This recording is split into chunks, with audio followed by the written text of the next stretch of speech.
Ya teman-teman, kita akan mengulas video kita yang kemarin, rumah yang disebut rumah totokan, yaitu lurus ya, ini jalan ke utara ini mentok ke selatan pas ke rumah ini, jadi dinamakan rumah pas totokan atau Trimargo. Tri itu telu atau tiga, margo itu dalan atau jalan, jadi benar-benar ditotokan jalan simpang tiga teman-teman, atau juga bisa disebut tusuk sate atau sunduk sate ya, karena lurus dari jalan. Kalau posisi rumah Mbak Kendel ini dari utara ke selatan itu benar-benar lurus. Kalau misalkan sebelah kanan atau sebelah kiri jalan itu tidak disebut dengan tusuk sate atau totokan teman-teman. Ini benar-benar notok pas rumah Mbah Kendel Jopomontro dan pas jalan masuk teman-teman. Jadi ini lurus ke utara, ini ke sana ke timur, ini jalan juga teman-teman, dan ke sana ini barat ya, yang dinamakan totokan. Ini saya akan tunjukkan rumah Mbak Kendel. Ini saya putar teman-teman, lurus dengan jalan ini kita akan melihat rumah Mbak Kendel. Jadi ini benar-benar pas totokan, dan kita akan meliput lagi karena kemarin ada teman yang belum paham.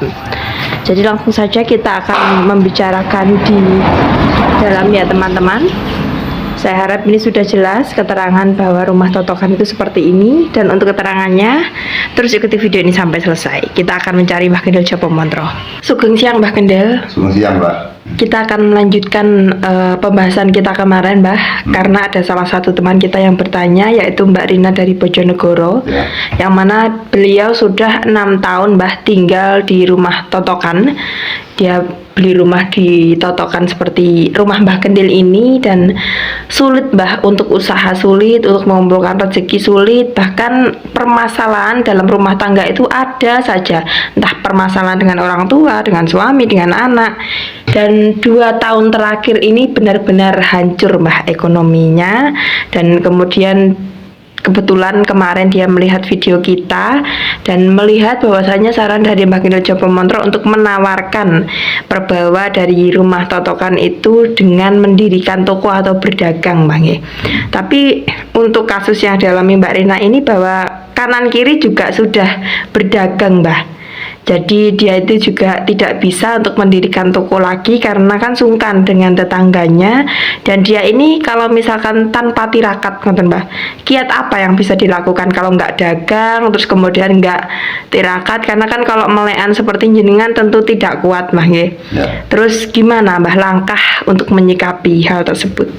Kalau kiranya rumah totokan atau sudut sate, sebelah kanan sudah ada toko, kiri sudah ada toko, lantas bagaimana usahanya? Yang pertama ya kita berdoa sekuat-kuatnya. Kalau doa kita tidak ada hasil, maka kita harus minta pertolongan kepada orang yang mereka punya kualitas, punya keistimewaan, punya spesial, utamanya mereka-mereka yang bisa untuk memberikan tolak bala, memberikan doa-doa tolak bala seperti halnya pemasangan tumbal dan sebagainya. Kalau nenek moyang kita atau mbak saya, rumah yang seperti itu dikasih tumbal. Sebelum kita membicarakan tumbal, kita harus paham bahwa tumbal itu bukan merupakan hal-hal yang menakutkan atau berbahaya, karena tumbal itu adalah merupakan hal-hal untuk tolak bala, untuk menyingkirkan sesuatu yang mana akan berimbas kejahatan. Tumbal dan wadal berbeda. Kalau wadal adalah merupakan kegiatan manusia yang mengorbankan nyawa atau yang lain. Tapi kalau tumbal adalah usaha manusia yang digunakan untuk melindungi atau untuk melancarkan segala hal urusan. Ya, kalau kita tumbal dianggap itu misalkan hal yang tidak menyenangkan atau hal yang berbahaya, otomatis kita bertabrakan dengan apa yang dilakukan oleh Syekh Subakir. Iya, karena dia juga menumbali tanah Jawa, Mbah ya. Subakir juga menumbali tanah Jawa, sehingga apabila Syekh Subakir dikatakan menumbali dengan kalimat-kalimat yang syirik atau sesat atau kegiatan yang menabrak dengan agama, otomatis Syekh Subakir tidak menumbali. Artinya tumbal adalah melakukan tolak bala, doa-doa yang dikumpulkan, yang diberikan, yang diciptakan sebuah alat yang ditancapkan atau ditanam di dalam rumah atau ditanam dalam sebuah pekarangan atau pulau atau wilayah, itu merupakan channel-channel untuk menghindari hal-hal yang tidak kita inginkan. Kemarin juga ada Mbah di channel YouTube kita yang satunya yang bertanya bagaimana cara untuk menumbali sebuah rumah. Tumbal menumbal sudah dilaksanakan atau diciptakan oleh nenek moyang kita. Jadi nenek moyang kita sejak dahulu kala itu sudah memiliki yaitu peralatan-peralatan, tata cara, kiat-kiat untuk menangkis beberapa serangan-serangan yang berbentuk bangsa halus atau serangan-serangan yang berbuat kejahatan daripada para manusia. Tumbal menumbal merupakan kegiatan nenek moyang kita yang mana merupakan akses yaitu ilmu para leluhur, bahwa ilmu yang bersifat mantra japa dan ilmu bersifat tirakat dan riato kemudian dimasukkan sebuah barang itu ditanam di dalam rumah atau di luar rumah atau ditanamkan dimanapun, yang penting untuk menghindari hal-hal perbuatan yang jahat. Sehingga yang namanya tumbal menumbal harus spesial karena bahan-bahannya atau peralatannya itu memang ada simbol-simbol untuk pengayom atau untuk menghindari kegiatan-kegiatan bentuk-bentuk kejahatan.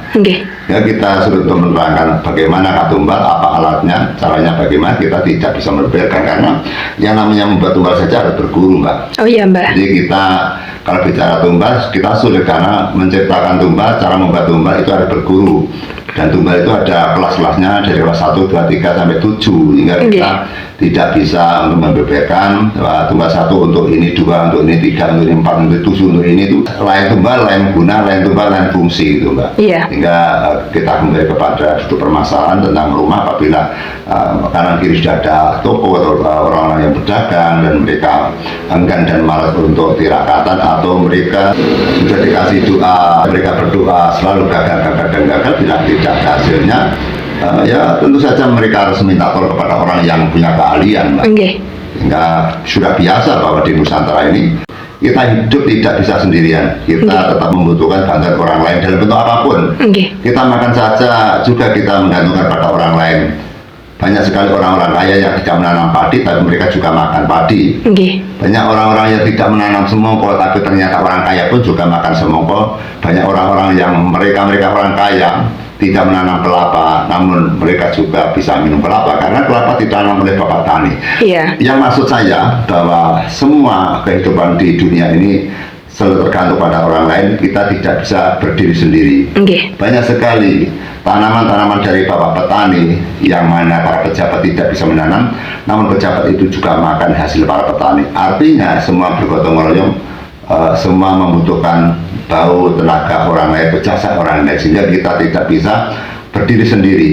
Hingga apabila kita merasa keberatan atau kita tidak bisa, tentu kita minta tolong pada orang lain. Itu sifat kemanusiaan. Ya teman-teman, Mbah Gendel juga sudah menutup nomor HP yang ada di seluruh akun media sosial Mbah Gendel, dan untuk komentar-komentar kami juga tidak melayani teman-teman. Misalkan membutuhkan pertolongan Mbah Gendel, teman-teman bisa langsung datang ke kediaman Mbah Gendel yang sudah tertera di setiap video kami. Karena tujuan Mbah Gendel di media sosial ini hanyalah untuk edukasi teman-teman. Mungkin itu dari saya, Mbah Gendel. Sebelum kita tutup, mungkin ada yang ingin jenengan sampaikan lagi, Mbah. Kami tidak memutuskan hubungan kita dengan siapapun. Kita sengaja untuk tidak memasang nomor HP dan kita tidak ada komentar-komentar kepada teman-teman karena kita niat menyampaikan sesuatu yang kita takutkan kita bergeserkan pendapat nanti menjadi rasa pengalaman yang tidak nyaman. Hingga agar kita menjaga saling hormat dan menghormati, kita hanya menyampaikan pengalaman yang kita sajikan. Hingga apabila teman-teman berkepentingan kepada saya bisa datang ke rumah kami. Terima kasih. Ya teman-teman, cukup sekian video kami pada siang hari ini. Selamat melanjutkan aktivitas teman-teman. Apabila ada tutur kata kami yang kurang berkenan, kami mohon maaf yang sebesar-besarnya. Wassalamualaikum warahmatullahi wabarakatuh. Waalaikumsalam warahmatullahi wabarakatuh.